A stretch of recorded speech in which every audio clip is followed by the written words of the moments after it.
de sa libération conditionnelle.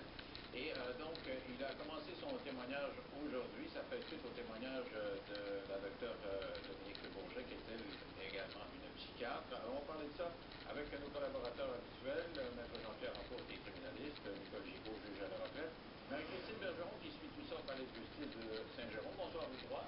Bonsoir. Alors, Marie-Christine, qu'est-ce qu'il a dit, le docteur Morissette? D'abord, d'entrée, il a dit que le trouble d'adaptation dont souffre, selon lui, bien sûr, Guy Turcotte, n'est pas un trouble, n'est pas une maladie banale. Il a dit parfaitement une dépression, mais c'est un trouble sévère, une maladie qui a été, selon lui, s'est développée mi-février 2009. Mais encore une fois, Denis, il faut savoir que c'est un diagnostic hypothétique parce que Guy Turcotte n'a pas consulté de médecin avant février. Alors, il a dit qu'il se basait sur un ensemble de symptômes, de facteurs, de signes pour déterminer que Guy Turcotte a commencé vraiment à avoir ce trouble d'adaptation à la mi-février. Donc, les stress qu'il a vécu, donc sa séparation avec Isabelle Gaston, son déménagement, la peur de perdre ses enfants, la frustration d'avoir été trompé, ajouté à ça ses traits de personnalité également.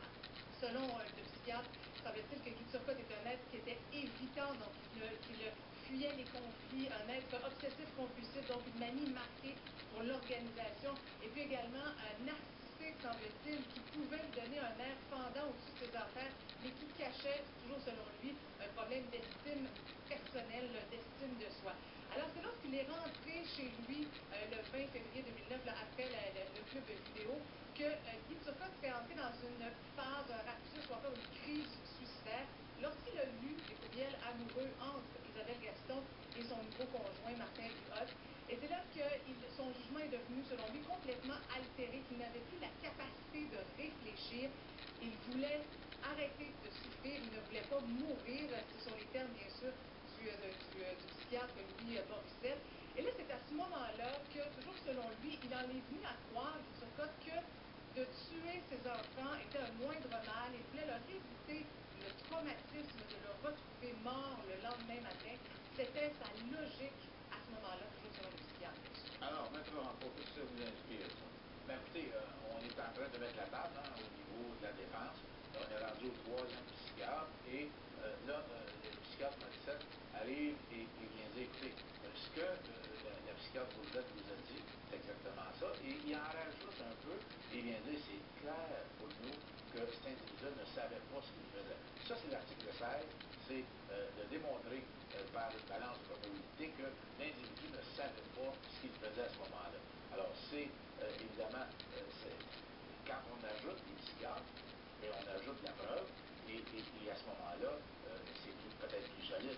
Maintenant, il va y avoir de l'autre côté, éventuellement, il va y avoir des psychiatres du côté de la couronne qui vont venir peut-être contredire ça. C'est difficile à comprendre, c'est qu'il y a beaucoup de Québécois qui se sont séparés, et qui entendent ça, qui disent il l'a su, il était jaloux, les courriers, les courriels, etc., puis ça avait monté, ça avait publié, mais tout le monde s'est séparé. Il risque d'avoir vécu ce genre de choses-là, puis personne ne tue ses enfants. Et comment le psychiatre peut lire dans ce qui se passe dans le cerveau de quelqu'un qui, lui, est allé plus loin dans sa réaction que le commun des mortels?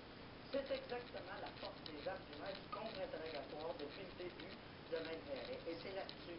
C'est tout à fait exact ce que Maître Rancourt nous indique, mais du côté de la couronne, c'est ce qu'on met. Des milliers sur la table, des milliers de Québécois passent à travers la même chose. Des milliers de Québécois sont très peinés, très découragés, très tout à l'envers d'une telle situation, mais n'arrivent pas à commettre ces actes-là. On répète dans ce cas-là, et la docteure Bourget a dit la même chose, c'est un cas exceptionnel. Est-ce que ça sera un cas exceptionnel?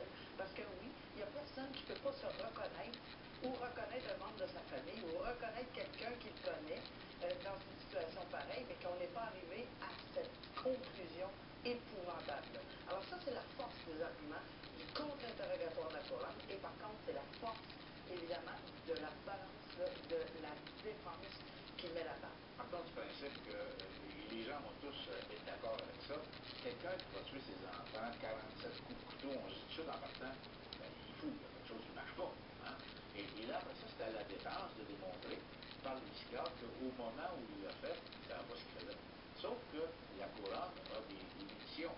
Dans les minutes qui ont précédé et dans les minutes après, il semble être correct parce qu'il va dire à la gardienne, rentre pas de main, on pose un toit, l'agent sait tout ce on a parlé, et ça, la couronne va taper là-dessus beaucoup.